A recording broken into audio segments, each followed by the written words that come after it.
এক নম্বর ভিডিওতে কষে দেখি 13-র 4-এর দাগ অবধি করেছি। এই ভিডিওতে 5 থেকে 7-এর দাগ অবধি করবো। তাহলে 5-এর দাগে কী বলেছে, 6.5 সেমি দৈর্ঘ্যের বাহু বিশিষ্ট একটি সমবাহু ত্রিভুজ অঙ্কন করি এবং ওই ত্রিভুজের সমান ক্ষেত্রফল বিশিষ্ট একটি সামান্তরিক অঙ্কন করি যার একটি কোণ 45 ডিগ্রি। তাহলে 6.5টা নিয়ে নাও, প্রথম মাপটা নিয়ে নাও।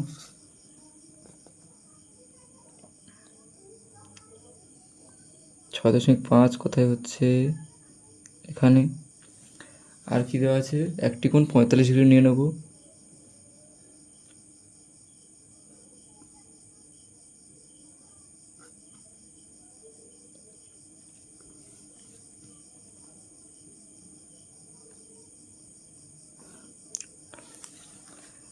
নিয়ে নিলাম।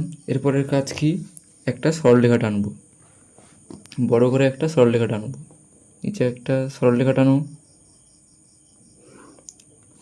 এবারে কি করব, পেন্সিল কম্পাসের সাহায্যে ওই 6.5-এর মাপটা নিয়ে আসো, নিয়ে ভূমিতে কেটে দেবো।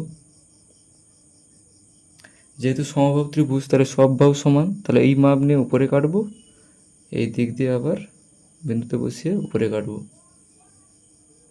তাহলে 3টে বিন্দু যোগ করে দাও স্কেলের সাহায্যে। এটা যোগ করলাম আর এটা যোগ করলাম, তাহলে একটা ত্রিভুজ পেয়ে গেলাম, সমবাহু ত্রিভুজ। তারপরে কাজ কি, এই নিচের বাহুটার সমান্তরাল সরলরেখা আঁকতে হবে উপরে।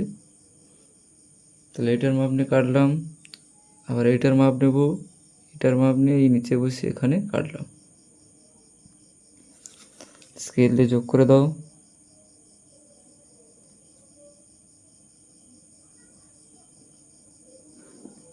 পেলাম এটা।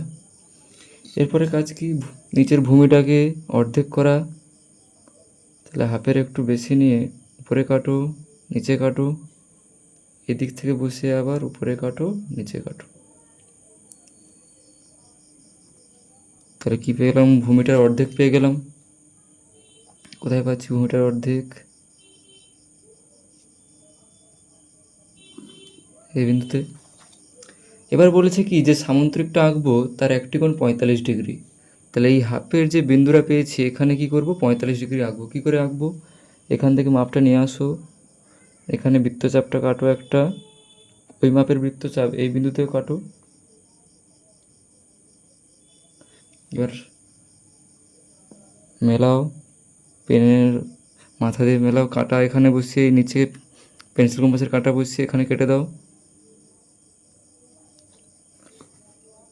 তাহলে এই বিন্দু থেকে যোগ করো 45 ডিগ্রিটা।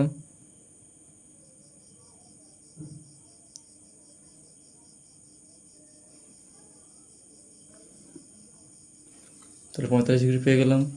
এরপরে কাজ কি, এই অর্ধেকের মাপ নেব, অর্ধেক মাপ নেব, এই অর্ধেকের মাপ, ঠিক আছে। এই যে অর্ধেকের মাপটা নেব, এখান থেকে নিতে পারো এদিকে। এই অর্ধেকের মাপ নিয়ে যেখানে ছেদ করেছে ওখানে বসিয়ে এদিকে কেটে দাও, ঠিক আছে। যেখানে এই বাহুটা গিয়ে ছেদ করেছে ওখানে বসিয়ে এদিকে কেটে দেবে। তারপরে কাজ কি, এই বিন্দু থেকে এটা স্কেল দিয়ে যুক্ত করে দাও। তাহলে সামান্তরিক পেয়ে গেলাম।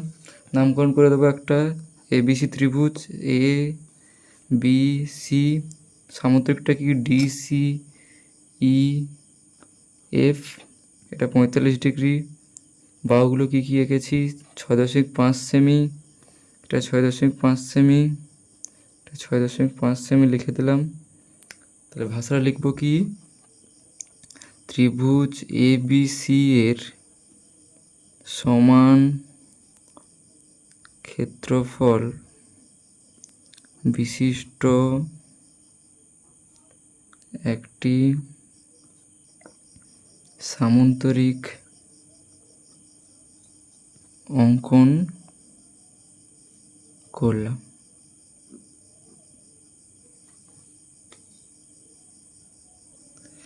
ছয়ের দাগে কী বলেছে, একটি সমদ্বিবাহু ত্রিভুজ অঙ্কন করি যার সমান বাহু দুটির প্রত্যেকটির দৈর্ঘ্য 8 সেমি এবং ভূমির দৈর্ঘ্য 5 সেমি।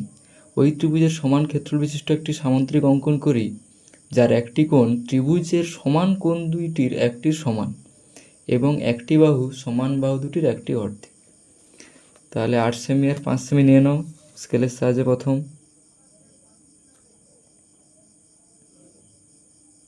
তাহলে এটা 8 সেমি, এটা 5 সেমি লিখে নাও, এটা 5 সেমি, এটা 8 সেমি। ভূমিটা বলে দেওয়া আছে 5 সেমি, তাহলে কী করবো, তারপরে এটা সরলরেখা টানো,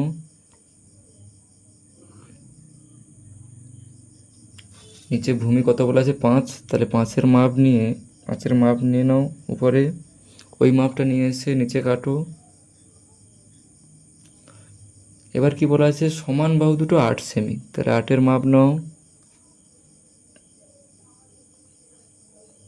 ওই মাপ নিয়ে কী করবে, এই বিন্দুতে বসে উপরে কাটবে আর এই বিন্দুতে বসে উপরে কাটবে।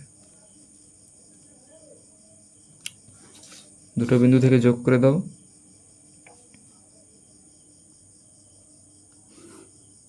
এখান থেকে যোগ করবে আর এখান থেকে যোগ করবে, তাহলে ত্রিভুজটা পেয়ে গেলাম। এই ত্রিভুজের কি বলা আছে, একটি সামান্তরিক অঙ্কন করব যার একটি কোণ ত্রিভুজের কোণ দুটির সমান এবং একটি বাহু সমান, যে বাহু দুটো আছে এই দুটো বাহু তো সমান, এই দুটো বাহুর যে কোনো একটিকে নেব, ঠিক আছে। তাহলে ছবিটা কিন্তু নিচে হবে, ঠিক আছে। তাহলে কী করে আঁকছি দেখো, তাহলে সমান বাহু কোনটা, এইটা, তাহলে এটার মাপ নাও, সমান বাহুটার মাপ নাও, নিলে এবার এই বিন্দুতে বসে এই নিচে কাটো, ওই মাপ নিয়ে নিচে কাটো, ঠিক আছে।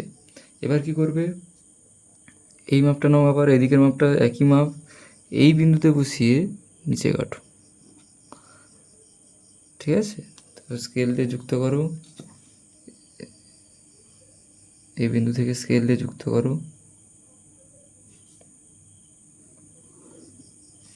এটা পেলাম। এই সরলরেখার এই বাহুটার সমান্তরাল সরলরেখা পেলাম। এবারে কাজ কি, সমান বাহুটার একটাকে অর্ধেক করব, এটাকে অর্ধেক করব।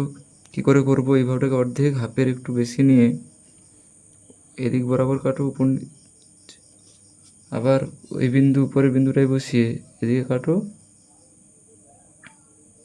আর এদিকে কাটো, এদিক থেকে আরেকবার কেটে নিই ভালো করে, তাহলে দুটো বিন্দু যোগ করে দেবো, এইটার এইটা।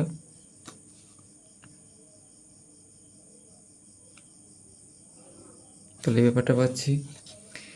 এবার কি বলা আছে, সামান্তরিকের একটি কোণ কী হবে, ত্রিভুজের দুটি যে সমান কোণ আছে তাদের সমান হবে। তাহলে খাতাটাকে ঘুরিয়ে নেবো, কী করে আঁকবো দেখো,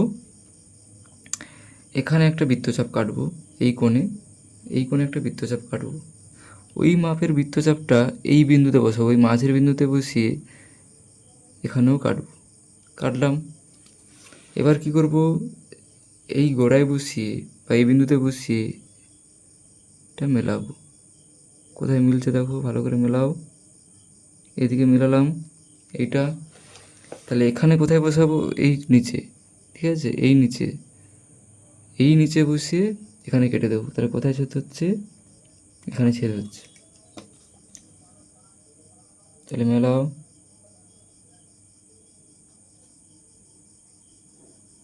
দেখো এই ব্যাপারটা পেলাম, এই ব্যাপারটা পেয়েছি। এবার কি করব, হাফের থেকে মাপটা নাও, এখান থেকে বসে হাফের মাপটা নিলে এই বিন্দুতে বসে যেখানে ছেদ করেছে এই বিন্দুতে বসে এদিকে কেটে দাও। তাহলে এবারে কাজ কি, এই বিন্দু থেকে এই বিন্দু যোগ করা, ব্যাস সামান্তরিক পেয়ে যাচ্ছে একটা। দেখো সামান্তরিক পেয়ে গেছি, নামকরণ করলে বুঝতে পারবে সামান্তরিক কোনটা, এটা এ বি সি ত্রিভুজ, আর সামান্তরিক কোনটা, এই ডি, এটা সি, এটা ই আর এটা এফ। দেখো বুঝতে পারলে কি না, তাহলে বাহু কোনটা, এটা 5 সেমি, এটা 8 সেমি, এটা 8 সেমি। তাহলে ভাষাটা কী হবে, ত্রিভুজ এ বি সি এর সমান ক্ষেত্রফল বিশিষ্ট ডিসিইএফ সামান্তরিক অঙ্কন করলাম। দেখো তাহলে ত্রিভুজ এ বি সি এর সমান ক্ষেত্রফল বিশিষ্ট ডি সি ই এফ সামুদ্রিক অঙ্কন করলাম। আচ্ছা, সাতের দাগ কী বলা আছে?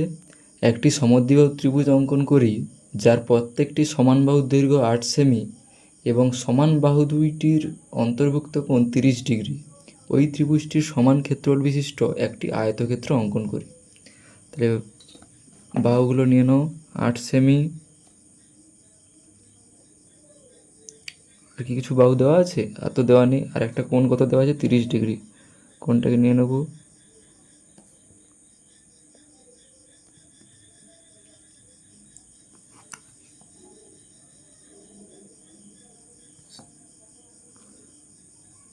নিয়ে নিলাম। তারপরে কি করব?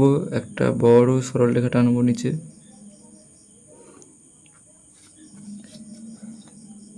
তিরিশ ডিগ্রিটা এঁকে নাও। তাহলে এখানে একটা বৃত্তচাপ কাটবো। ওই মাপের বৃত্তচাপ এই বিন্দুতেও কাটবো। এবার নিচে বসিয়ে এটা মিলিয়ে নাও কোথায় ছেদ করছে।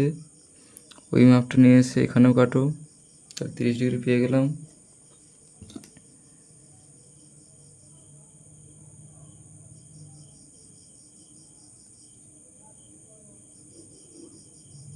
এটা 30 ডিগ্রি। এবার কি বলা আছে? সমান বাহু দুটোর মাপ দেওয়া আছে 8 সেমি। তাহলে 8 সেমি নিয়ে নাও। এটা 8 সেমি। ওই মাপটা নিয়ে এই বিন্দুতে বসিয়ে উপরে কাটবে, নিচে কাটবে। কারণ দেখো দুটো বাহুর অন্তর্ভুক্ত কোণ 30 ডিগ্রি, তাহলে এটাও 8 সেমি হতে হবে, এটাও 8 সেমি হতে হবে। এরপরে কাজ কি? এই দুটো বাহু, দুটো বিন্দু, বাহু না দুটো বিন্দু যোগ করে দাও। তাহলে পেয়ে গেলাম ত্রিভুজটা। এই ত্রিভুজের সমান ক্ষেত্রফল বিশিষ্ট আয়তক্ষেত্র আঁকতে হবে। তাহলে কাজ কি? এই নিচের বাহুটার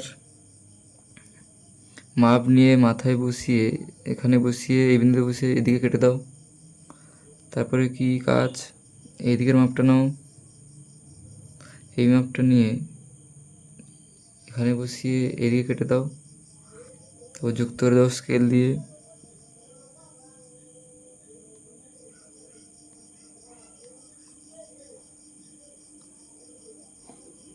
যুক্ত করে দিলে তাহলে এই নিচের ভূমিটার সমান্তরাল সরলরেখা পেয়ে গেলাম।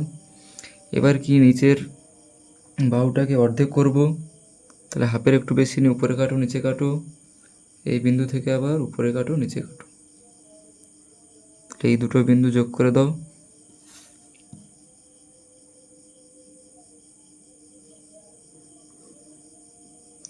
যোগ করলে তাহলে আয়তক্ষেত্র আঁকতে হবে। তাহলে অর্ধেকের মাপটা নাও, পেন্সিল কম্পাসের সাহায্যে এই মাঝে বসিয়ে মাপটা নেবে। ঠিক আছে? ওই মাপটা নিয়ে এখানে বসাবে, নিয়ে এইদিকে কেটে দেবে। তারপরে কাজ কি? স্কেল দিয়ে যুক্ত করে দেওয়া। দেখো একটা আয়তক্ষেত্র পেয়ে গেছি। নামকরণ করে দাও। তাহলে ত্রিভুজটার নাম, নতুন একটা নাম দাও, পি কিউ আর। এখানে নাম দাও আয়তক্ষেত্র কোনটা? কিউ এস টি, এটা U, Q S T U. তাহলে ভাষাটা কী হবে? ত্রিভুজ পি কিউ আর এর সমান ক্ষেত্রফল বিশিষ্ট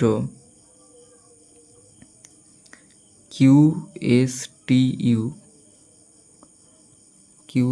ইউ আয়তক্ষেত্র অঙ্কন করলাম। দেখো ভালো করে দেখে নাও ছবিটা। তাহলে এই অবধি তোমাদের কোষে দেখি তারও শেষ।